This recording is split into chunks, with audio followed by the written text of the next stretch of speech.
On behalf of the nation's armed forces, the defense chief took a deep bow. It was to apologize for the sex crimes committed by the military while suppressing protesters during the Gwangju Democracy Movement back in 1980. Park Ji-won has the full story. Minister of National Defense Jeong Kyeong-doo has issued an official apology for the sexual assaults committed by South Korean soldiers during the harsh crackdown on the pro-democracy movement in the southwestern city of Gwangju 38 years ago.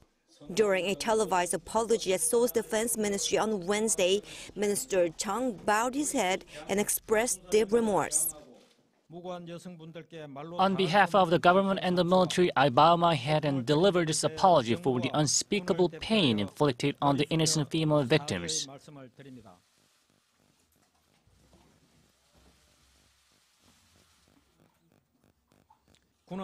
The military exists not for power but for the people.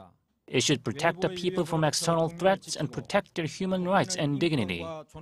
Once again, I offer my deepest apologies to all citizens and women who suffered because of troops and state power during the May 18th pro-democracy movement.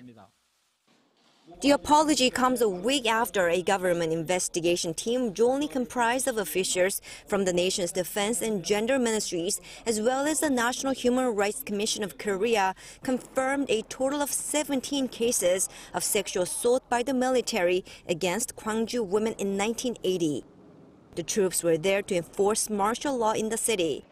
The victims were women of all ages, sexually assaulted during their detentions, during demonstrations, or while they were searching for family members.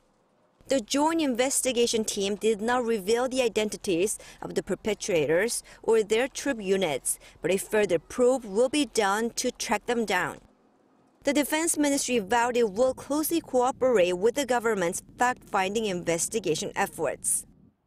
This is the second time during the Moon administration that a Minister of National Defense has apologized for the 1980 crackdown.